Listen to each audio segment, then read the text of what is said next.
on the human condition and the coercive nature of needs. All human beings are born with inherent needs, the need for food, water, shelter, and sleep, among others. These needs are inescapable. If left unmet, they lead to pain, suffering, or death. Thus, needs are inherently coercive. They compel humans to take action, often through labor, to ensure survival.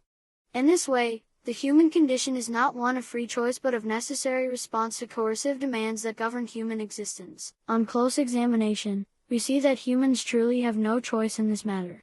They must work, act, and often expend significant effort to meet their needs, or else face the consequences of pain and possible demise. This is not because a cruel overseer imposes these demands but because these needs are fundamental to what it means to be a living organism with consciousness.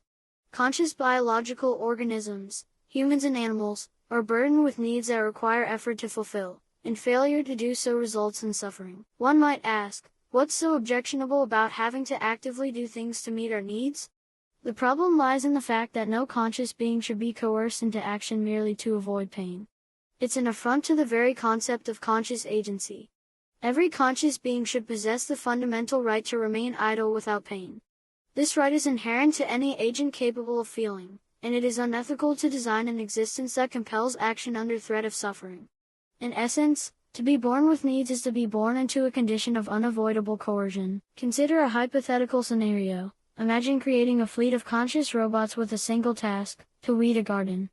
These robots are programmed to experience a painful electric shock if they stop working, effectively forcing them to weed endlessly to avoid pain. The robots have the agency to choose, however, due to the constant threat of pain, they are not free in any real sense.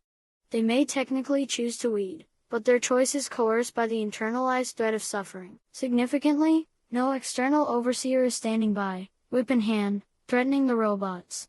Instead, the coercion comes from within, embedded in their very design. The whip, so to speak, is built into the robots themselves, a product of their creators' programming. This raises an ethical question: is it justifiable to create conscious beings who must act under the duress of inherent pain? Are we not responsible for any suffering they endure simply by virtue of how we design them? By analogy, parents bear responsibility for the shock devices they install in their offspring.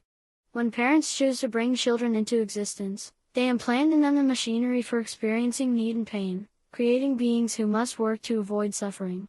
Even though parents are not directly causing pain in the way a person with a whip might, they are indirectly responsible by having placed these internal whips into their children's very biology. This inherent setup forces children into a cycle of need-meeting actions, thereby subjecting them to the coercive demands of life. An objection to this analogy might be that, unlike the robots, human beings work to meet needs that align with their self-interest. After all, finding food and shelter is essential for survival and well-being, whereas robots do not benefit from weeding a garden beyond avoiding pain. However, this difference is not as meaningful as it may initially appear. For the robots, self-interest has been programmed as the avoidance of pain through weeding. Similarly, humans experience self-interest largely as the avoidance of pain and the maintenance of physical and emotional equilibrium.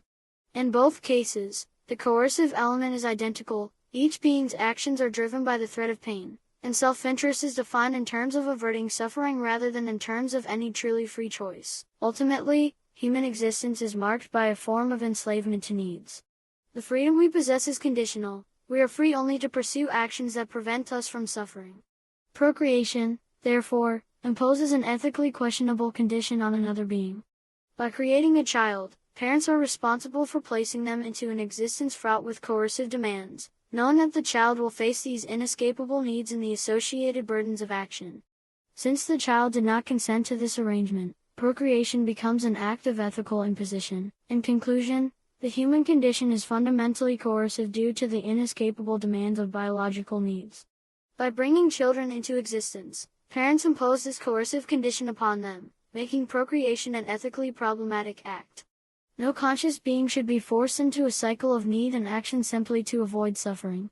The most ethical choice, therefore, is to refrain from imposing this coercive existence on another, preserving their right to remain free from the inherent pressures of unmet needs.